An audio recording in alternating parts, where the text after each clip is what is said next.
هۆنەرمەندێک لە شاری تارانی وڵاتی ئێران ئەو دارانی کە ئەبڕێتەوە وای لێ کردووە کە سووری لێ ببینێت وە کەرەستەیەکی هۆنەری بەکاری هێناوە و بەرهەمی هۆنەری لەسەر دروست کردوون.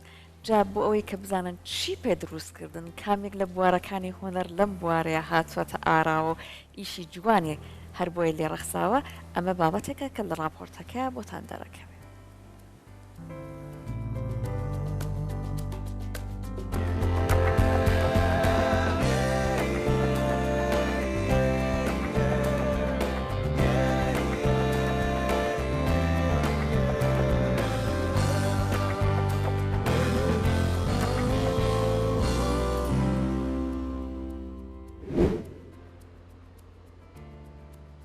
شارەوانی تارانی پایتەختی ئێران پلانێکی سەرنجڕاکێشی بۆ جوانکردنی دارە وشکبووەکانی شەقامی وەلی عەسری ئەم شارە جێبەجێ کردووە.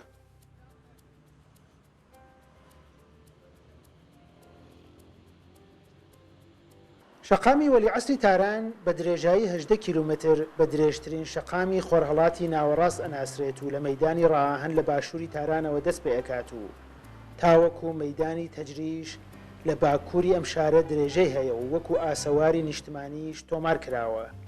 شەقامی وەلی عەسر وێڕای چەندین تایبەتمەندی بە بۆنەی دارەکانیشیەوە ناسرا و بەناوبانگە.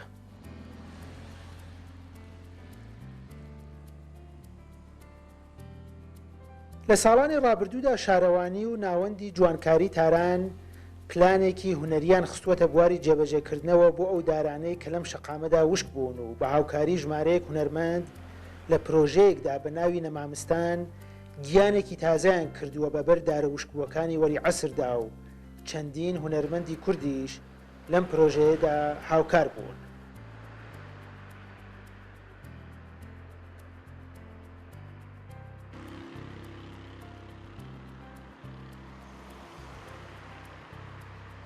وڵا بیشتر ئیدێکی وەکو ئیدێکی زیست محیتی وەکو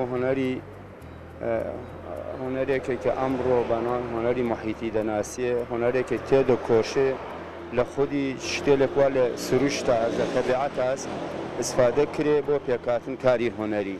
ئیدەکەی من ئەوە بوو لە خودە دارەکە ئیسفادەکەم نەکەوە مەتریاڵێکی تری بێرم پێ ئیزافەکەم و یەت دارەکە خۆی نیشان بم بۆ وەسیلەی کارێکی هۆنەری.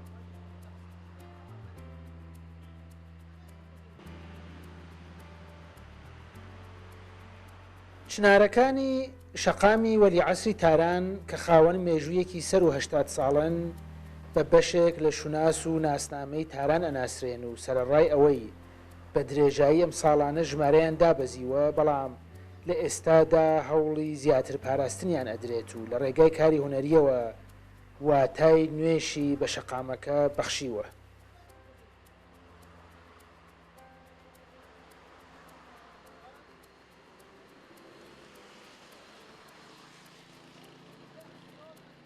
ئەو پەرەندەوەکو نمادێک و نیشانێک بۆ ئازادی بۆ هەڵفڕین بۆ ئەوجگردن بۆ ئەوە لە دەرونی ئەو دارە خۆی بە زۆر و بە تەلاش و بە زەحمەت کێشێتە بان و بتوانە هەڵفڕێ. ئیدێکی ئاوام بوو کە نیشانی بدەم کە لە دارێکی وشکوش ئەتوانین ئیدێکی بۆ مەفهومێکی وەکو ئازادی ئیسفادە لێ بکرێت.